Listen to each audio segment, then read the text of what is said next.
মোদির মাতাশ্রী বলল, মাতাল, মাতাশ্রী, ও মাতাশ্রী, জানি আমার জন্য কেউ না জেগে থাকো, তুমি জেগে থাকবে মা। ঝাঁটা আমারই তোর মা বলা, আকণ্ঠ গিলে রোজ রাত করে বাড়ি ফেরা। কিছু করার তো নেই, জানি মদ খাওয়া খারাপ কাজ, তবু গিলে মরবি। সত্যি মা, আমি চাইনি। মোড়ে মোড়ে ভাটিখানা থাকতে পারে, চেষ্টা তো করি। এক ভাটিখানা এড়িয়ে গেলে আর এক ভাটিখানা পা জড়িয়ে ধরে, কিছুতেই এড়ানো তো আর যায় না। পোড়ার মুখের কথা শোনো, শুধু বলে আয় আয়। তাহলে তুই এখন ওই রাস্তায় থাক। কি করে থাকি? আমার মা জননী যে চেয়ে আছে। ছি ছি ছি, কে তোকে রাত একটায় ভাত দেবে? বৌঝি সব হাড় ভাঙা পরিশ্রম করে। এই শোন কঠিয়া, ওরা নাক ডাকে, ওরা তো ডাক দেই, তবু তুমি জেগে আছো কেন মা? এই অধমের অপেক্ষায়? দূর হ, সবাই ফেলে দেবে, মাই না। কুপুত্র অনেক হয়, কুমাতা কখনই নয়। নেভার। মা গো, উফ, কি পাপকে যে পেটে ধরেছি আমি। আয় ভেতরে আয়। মা, মা গো, মা জননী জন্মভূমিষ্য। চুপ কর, ঠিক মতো পড়াশোনাটা করলো না। ঘর ঘর আজ শিক্ষিত, কটা মা এমন জেগে থাকে বলতো শুনি? পোড়া কপাল যত আমার। ও কথা বলো না মা, শিক্ষিত বলো কি? বলো মা, কটা শিক্ষিতের মা আজকাল ঠিক মতো ঘুমোতে পারে? পারছে না, পারে না। এক দুই, নেই। বরং তুমি মা ওদের মধ্যে ধন্যা জননী। মধুর মুখে বারবার এই মা ডাক অসহ্য। মা গো, মদ খাই যা খাই, তবু মা বলে তো কয়েকটি বার দিনে ডাকি। এই জায়গায় কেউ টলাতে পারবে না। মদ খেলেও ওদের মতন মনাধন তো নই। হ্যাঁ, শিক্ষিত। হুম হুম। আমারও শুনে লাভ কি মা? এই ডাকটা আজকাল ওই পড়ুয়া শিক্ষিতদের বাড়ি বাড়ি ঘুরে ওদের মায়েদের জিজ্ঞাসা করে এসো। যাও যাও তুমি। কি ডাকে না? মায়ের নাম ধরেই ডাকে না, খুবই কম। মা কি, ওই আজকাল শিক্ষিত নির্বোধ সব আদৌ বোঝে না। অনেকেই তো এই সাক্ষাৎ দেবীকে চাকরানি ভাবে। বিশ্বাস করো মা। ঢের হয়েছে, আয় খেতে বস। মদ খাওয়া কমিয়ে দে। দেব, তার আগে তুমি বলো, ওই সব শিক্ষিতদের পেটে না ধরে এই অধম মধু মাতালকে ধরে কি তুমি সত্যি ভুল করেছো মা? মা, তোমাকে বলতেই হবে, কিছুতেই খাবো না। নিরুত্তর নিরুত্তাপ রাত্রি, মায়ের চোখ গড়িয়ে জল। মধু ছেলের মুখে ভাত তুলে দেয় অশিক্ষিত এই মা, পরম নিবিড় মমতায়। পবিত্রবাবু, হঠাৎ একটি ফোন। হ্যালো, আমি পবিত্রবাবু বলছি। সে কি, উনি তো প্রচণ্ড অসুস্থ শুনলাম, প্রায় ঘর ধরেছেন। কে এই বাজে কটাচ্ছি কথাটি রটালো? কেন, সত্যবাবু, হাতের কাছে পেলে শ্রাদ্ধ সারতাম। তিনি তো এখন আর আশেপাশে নেই। এমন জলজান্ত মিথ্যা কথা ভাবা যায়? বলল, হে পবিত্র আধমরা, আইসিইউতে। ছি ছি ছি, এটি আপনিও বিশ্বাস করতে পারলেন? আশ্চর্য, অবিশ্বাস কি গরুকে করব? তাই? তাহলে তো আরও দুটো পা যোগ করতে হয়ে পড়ে। জানেন আজকাল এদের নিয়ে কী সব কেচ্ছা?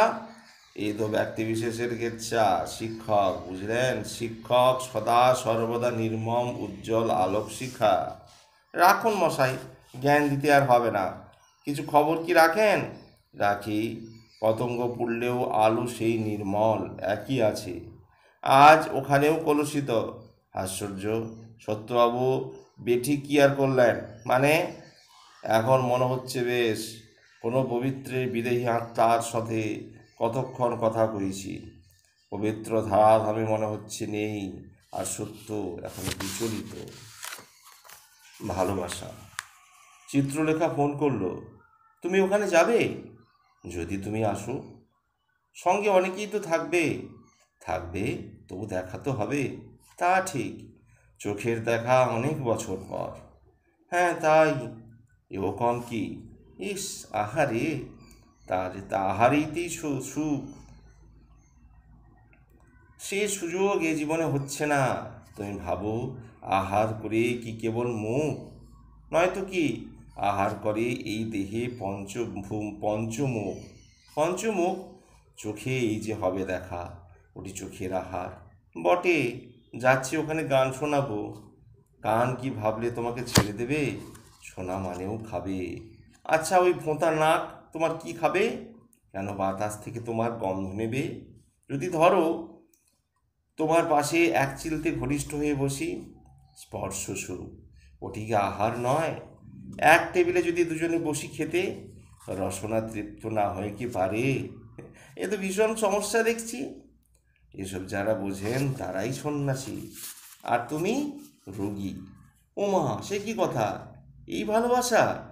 শুনেছি এসব উপলব্ধি ক্রমে বোঝায়। সত্যি কি? সত্য কি? আসলে আমরা কেউ কাউকে ভালোবাসি না। ছি ছি, ভালোবাসি না মানে? না, উভয়েই দেহ ভালোবাসি। যা থাকবে থাকবে না, বিনশ্বতী। ঘাস, নমনীয় ঘাস হলেই হাসতে পারো, দাম্ভিক গাছ হলে হাসা মস্ত কঠিন। সুনামির যে তাণ্ডব দেখা হলো সকরুণ চোখে, ভাঙল শত শত বাড়ি আর ঘর। দীর্ঘ গাছেদের দেখা হলো কি করুণ সে ক্রন্দন। পড়ে গেলেই বরং মনে হয় অনেক অনেক সুখের ছিল। মড়মড় ভাঙে ডাল, পাশে পাশে প্রতিবেশীদের উপড়ে যেতে দেখে সে কি আত্মচিৎকার! নিশ্চিহ্ন হতে হতে ফুল পাতা সব, চারিদিকে যেন বাঁচাও বাঁচাও স্বর। হাঁটু জল গভীরে যেন তখন দুর্বাদল, জল থই থই সারা কৃষি মাঠ। কেউ তোলে জমি নয় ডাঙা, যেন উত্তাল সমুদ্র। আর তারপর নতুন সে এক দৃশ্য, থেমে গেল সব। উঁচু উঁচু কাল সার, ভিন্ন ভিন্ন গাছেদের হাহাকার, অথচ মানুষের তছনছ, মানুষের বাড়িঘর দুয়ার, গাছেদের নাবিগত প্রাণ নত হয়ে ধুকে সব। এ কি সংবিধান! ঝুলে থাকে মোচড়ানো সব শাখা ডালপালা, মৃত মৃত শাখা সব ঝুলিয়ে গাছ, বধির নির্বাক সারে সার। দাম্ভিকতায় যে নেই ক্ষমা, প্রকৃতি করে না কখনোই মা। ততদিনে সেই পুরাতন ডাঙার দুর্ভাঘাস যা ঝাড়া দিয়েছে জেগেছে বেশ। সূর্য স্নান সারা হলেও গায়ে গায়ে লেপ্টে থাকে কাদা। সেই আবরণ উড়িয়ে দেয় নিমেষ বাতাস, কচি মুখ সব দেখি হাসে। দুজনেই নিরুত্তাপ, হুবহু আগের মতন খুশি ভরা। অথচ বাগানের বাকি সব গাছ আজও ক্ষতচিহ্ন বয়ে নিয়ে চলে, যেন ভুলে গেছে তারা হেসেছিল কোথাও কবে। দাম্ভিক মানুষের মতন এখন ওদের জীবনযাপনে হাসির অনটন। কিন্তু কেন? বুঝলাম নমনীয় ঘাস হলেই হাসতে পারো, দাম্ভিক গাছ হলে এ মস্ত কঠিন কাজ। আমন্ত্রণ লিপি। ফোন এলো, হাতে সংলাপের আমন্ত্রণ লিপি। 16ই এপ্রিল 2023। তারামণি ফুল, গোলাপ ফুল, উভয়েই সমতুল স্বয়ং সংলাপ সভাপতি সকাশে। স্মরণে এসব রেখে মননে অহংকার না পুষে আসুন সুহৃদ সুজন। শুনুন, যাওয়ার ইচ্ছে কিন্তু আছে, তাহলে আসুন, যেতে পারি, তবে আমাকে কিন্তু আগেভাগে ছেড়ে দিতে হবে। কেউ আপনাকে আটকাবে না, যখন খুশি চলে যাবেন, তবে কিছু পাঠ না করলেই হলো। আরে, এত দূর থেকে যাব, কিছু বলবো না? বলার জন্যই তো তাদের কেবল ডাকা, যারা অধিক শোনার ক্ষমতা রাখেন। আগামী দিনের যারা প্রকৃত কবি সাহিত্যিক হয়ে উঠবেন তারাই। আসলে ওই দিন আর এক জায়গায় আমি আমন্ত্রণ পেয়েছি, তাই ভাবছি যাব কি না। বিবেক আপনার যা বলে তাই করুন। আসবেন তো নিজের জন্য, তাই এলে কিংবা না এলে সংলাপ উভয় ক্ষেত্রেই খুশি। না এলে খুশি কেন? সভাস্বরূপ স্বচ্ছ দিঘিতে থাকবে কিছু রাঘব বোয়াল, রুই, শোল, ল্যাঠা, মানে যাই যাই লাভ দিয়ে পালায়। মানে এই ভুট আপাতত, তখন আর কেউ তুলবে না। কিছু অমৃতময় কথা সবার শোনার সুন্দর সুযোগ ঘুরবে। কাদের? ওই ভাবিকালের নিশ্চিত কবি লেখকদের। আপনি আমাকে অপমান করছেন। মাত্র একজনকে? কিন্তু আপনি কারোর কথা না কিছু শুনে নিজের কথা বলেই চলে যাবেন, এর মানে কি দাঁড়ায়? কি ভেবে দেখুন, সমগ্র সভায় প্রত্যেকেই আপনি অপমান করবেন। তাই সাহিত্য সভার মানে কি? মানে বলতে ওই কবিতা পাঠ আর গল্প পাঠ? সবাই কেবল পাঠই করতে আসবেন, অথচ কারোর থেকে কিছু না নিয়ে ফিরবেন।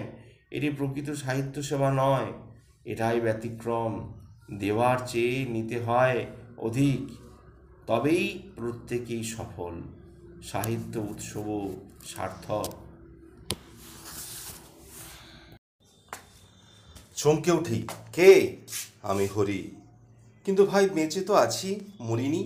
মানে মুশকিল, পাড়ার লোকে হরিবোল বলার সময় আসেনি। পাগল নাকি আমি? হরিপদ, আবার হরিপদ, হরি দেখা পেলাম না, আবার তার পদ। উফ, বাড়িতে কাউকে দেখছি না, বেরিয়ে কথা বলুন না। হ্যাঁ, বেরোচ্ছি। আরে এ কি সকাল সকাল হাতে অস্ত্র? অস্ত্র মানে? আমি কাউকে কাটবো? কাটবে? কে পাঠালো? কেন? এই পাড়ার দাদা তো বলেছিল। দাদা? কে সে দাদা? হাতে আবার দেখছি গোটা গোছা দড়ি যে। উফ, কাটতে গেলে বাঁধতে হবে না? কাটা কি সহজ কাজ নাকি? বাঁধতে হবে? কাটা সহজ কাজ মানে? আরে মশাই, জীবনের অনেক ঝুঁকি নিয়ে কাজ করা। আরে তুমি কি পাগল হয়ে গেছো নাকি? বুঝবেন না, চলুন এই অবস্থায় সঙ্গে চলুন। আরে আমি কোথায় যাব? উফ, অযথা সময় নষ্ট করছেন জমালয়ে। মারবে? কেন মারবে? চুপ, কাটবো দেখবেন, কাটতে এসেছি। আরে কেন? বেড়ে গেলে সব কিছুই ছোট করে দিতে হয়, এটাই নিয়ম। আমি আবার কোথায় বেড়ে গেছি? আরে আপনি বেড়েছেন কি কমেছেন সেটা জানার দরকার নেই, চলুন চলুন। আপনি আমার অপরিচিত, বোধহয় কোথাও ভুল হচ্ছে। ভুল কেন করব? বাড়ির চারপাশ ঘুরে দেখলাম, বাড়িতে কি কেউ নেই নাকি? হ্যাঁ আছে। ওরা সব গেল কোথায়? কাজের সময় ঝামেলা নয়, চলুন। ওই ধারালো অস্ত্র দিয়ে আমাকে কাটবে? আরে আসুন না, কি করি দেখবেন, চলুন। ওই দাঁতগুলো এক চড়ে ফেলে দিতে পারি আমি, জানো। মুশকিল, চড়ছেন কেন? কেন মানে? কথাটি ভালোভাবে বোঝার চেষ্টা করুন। আপনার ডাব গাছে সব ডাবগুলো বড় হয়ে যাচ্ছে। নারকেলের কি আজকাল তো কোনো দাম আছে? ও, তাই বলো, তুমি ডাব দোকানদার? দরে দামে হলে কাটবো, মানুষ কাটতে যাবো কেন? মদ না। জিজ্ঞেস করে, দাদা হন হন করে এটাকে ছাড়িয়ে এড়িয়ে যাচ্ছ কোথায়? মরতে। সকাল সকাল কি যাতা কথা বলো? অসত্য আবার কি বললাম? মরা বললেই মরা, তা আবার এক্ষুনি? প্রতিক্ষণই তো আমরা মৃত্যুর দিকে হাঁটছি। সে তো অনেক বাকি। আগামীকালও তুই যে থাকবি, কে দেবে তার গ্যারান্টি? ভালো, তা আজ সকালে চায়ের সাথে কিছু খাইয়ে যাও। সারা জীবন তো ধান্দাবাজি, এসব আর করিস না মদনা, অকালে চলে যাবি। সে যাই, তোমার পয়সায় অত তো এখন চা খেয়ে মরি। মরেও কি ভেবেছিস তুই রেহাই পাবি? মরে গেলে আর কি কে কে থাকবে শুনি? থাকবে এই চা অভ্যাস, পরের ঝেড়ে মেরে খাওয়া, এই প্রবৃত্তি নিয়ে তো আবার জন্মাবি। দাদা আপাতত এখন তো খাই, সে তখন দেখা যাবে। আরে তুই দেখবি কি, বরং লোকে তোকেই আড়ে আড়ে দেখবে। কি দেখবে? ফুটো থালা হাতে ঘুরছি সবার পিছে পিছে। সে হোক, অনেক অনেক বললে এখন দুটো বিস্কুট আর চা শুধু অর্ডার করো আস। সে না হয় বলে দিচ্ছি, লোকে বলে স্বভাব যায় না মরলে। আচ্ছা, কাউকে তো একদিন কোনোদিন কিছু দিতে তোকে দেখিনি, অথচ তুই আমার মতন পাঁচজনকে কিনতে পারিস। হ্যাঁ কি না? হ্যাঁ, তা তোমার আশীর্বাদে পারি। আসলে তোমার থেকে ঝেড়ে খাওয়ার আনন্দই আলাদা দাদা। আমাকে গাধা বানিয়ে কিছু লাভ নেই। নে, চা কেক যা পারিস খেয়ে নে। পরের জন্মে তো এই সুযোগ আর আমার থেকে পাবি না। কেন? কেন কেন? তুমিও তো মরে জন্মাবে নাকি? জন্মালেও তখন কি আর সাইকেলে চড়বো? তখন আমার চার চাকা কাঁচতলা গাড়ির ভিতরে তো থাকবো।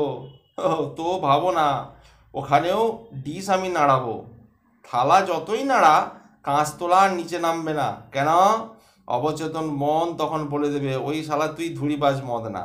কর্মদোষে চাইতে চাইতে ওর এত কম পড়ে গেছে যে এই জন্মে নিঃস্ব সর্বহারা। কবি কবিতা। কোনোদিন দেখিনি যাকে, কোনো সম্পর্কেই ছিল না যার সঙ্গে, শুধু চোখ বলিয়ে নেওয়া, তারপর ট্রেন ছেড়ে চলে যাওয়া অপরজন ঠায়, মৌন ঘূর্ণি হাওয়া, বুঝি এরই নামই পদ্য, কবিতা, যা ফুটেও ফোটে না। এমন এই অধরা প্রেম বুঝি কবিতায় জন্ম রক্তাক্ত কবি হওয়ার জন্য। ছিটে ফোঁটা। উমাপদ বলে ওঠে, ওহ, এজন্য আজীবন দৌড়ঝাঁপ করলাম, তার ছিটে ফোঁটাও তো নেই। হ্যাঁ, তা দেখছি তো তোমাকে কুকুরের মতো জিভে লালা ঝুরিয়ে ঝুরিয়ে এখনো দৌড়াচ্ছ। কি, আর কোনো উপমা পেলে না? কই, তুমি লেখক যে? সত্য কথা বলার জন্যই তো সাহিত্য। তাহলে তুমি তো লিখতে পারতে, পায়ের তলায় বসতাম। এটা কি একটা কথা হলো? মানুষের সঙ্গে তুমি কুকুরের সাদৃশ্য টানছো? আশ্চর্য, তুমি তো কখনো মানুষ না, একটি লোক। ওই হলো না। মান যৎসামান্য থাকলেও হুঁশ তোমার আদৌ নেই। আরে, এত বড় বাড়ি জমি জমা কম করলাম নাকি? বাবার থেকে কি কম বা পেয়েছি? এসব জেনেই বলছো আমার হুঁশ নেই? সব জানি, এ বয়সেও ফ্রিতে রেশন তুলছো। এত কিছু থাকার পরেও ওটি কি খুব প্রয়োজন? হুঁশ থাকলে পারতে। সুযোগ কে ছাড়ে? সেটা সবাই প্রায় করে। ওরা তোমার মতন তো বিবেকহীন, ওই তোমার মতন লোক মাত্র। যাই বলো, তোমার থেকে ওই কুকুর উপমাটি ব্যবহার মোটেও মানতে পারছি না। কেন, কুকুরের সঙ্গে তোমার তফাৎটা কোথায়? কুকুর খায়, ঘুমায়, সঙ্গম করে, আমৃত্যু মরার ভয়ে ভয়ে মরে। এই চারের বাইরে তুমি কোথায়? শিল্প, সঙ্গীত, না সাহিত্য চর্চায়, নাকি কোনো সমাজের হিতকার কাজে? ওই কুকুরের মতো চার ছাড়া আর তোমার কোথাও কিছুই নেই। জানো না কত বড় কোম্পানিতে চাকরি করেছি? বলছি তো, তা সবই জানি, তবুও তো কুত্তার মতন রাত দিন টানাটানি, কামড়া কামড়ি, এই অভ্যাস, এই কুকুরের অভ্যাস এই বয়সেও। এই দেখো কথা। আরে, আর্থিক উন্নতি কে না চায়? করো, সমাজ কাউকে বাধা দেবে না। তবে কথা আছে। কি কথা? ওই সুখ আর শান্তি, ওই দুটি তোমাদের মতন লোকেদের জন্য নয়। একজনেরও কি আছে দেখে এসো, ওই দুটি নাই। আরে, ওই দুটি পাওয়ার জন্যই তো জীবনভর দিনরাত এক করেছি। অথচ সত্য বিন্দুমাত্র সুখ নাই। অথচ ও দুটি সবার হাতের নাগালে, পাওয়াও অতি সহজ। পেতে গেলে শিখতে হবে। কার থেকে? ওই তো, আমার থেকে না, ওই যে কুকুরটি নিম গাছের ছায়ায় ধুলিতে শুয়ে আছে, এখন ওর থেকে। মানে মানে ও কি দৌড়াচ্ছে, না কামড়া কামড়ি করছে, না আরামে ঘুমাচ্ছে? মানে কি, বেশি দৌড়ঝাঁপ না, দাঁতে টেনে টানাটানি বেশি না। 7 কাপ চায়ে যদি চলে সংসার, 8 কাপ তৈরি করার চেষ্টা কি দরকার? পাওয়ার পিছনে যত বেশি বেশি দৌড়, তত বেশি বেশি যন্ত্রণা। এটি একটা কথা হলো? এটি অশান্তির আসল রহস্য। জানি লোভী একে বুঝবে না, কাঁটা ঘাস খাবে, মুখে রক্ত ঝরে লালায় মাখামাখি, ভাববে খুব খাচ্ছি, খুব আছি, একটু পরেই আমাশা, শুল, আ উ। বুঝলাম, কিন্তু এই অভ্যাস ত্যাগের পন্থা কি? জানতে হবে। যে যাই করুক, রেজাল্ট শেষে সবার একই, তা একটি বড় শূন্য। তাহলে এত দৌড়ঝাঁপে লাভ কি? কাকেরা কবে কোনোদিন মানুষের থেকে পেয়েছে প্রাপ্য সম্মান? অথচ আমৃত্যু ওরা করে সমাজের সাভাই অভিযান। বলবে ঝাড়ুদার তো এই তকমা। এটি সম্মান কিনা আমি জানি না। অথচ কি বিচিত্র এক শ্রেণী প্রাণী, যাদের সর্বত্র ভূয়সী সম্মান। তারা সু নয়, কু চায়, কুতে নিমগ্ন, যারা ধূর্ত, চালাক, প্রতারক, সন্তানেও নির্দয়। এদের জোটে দেখি যত খেতাব, পায় সম্মান, গায়ে কুগার।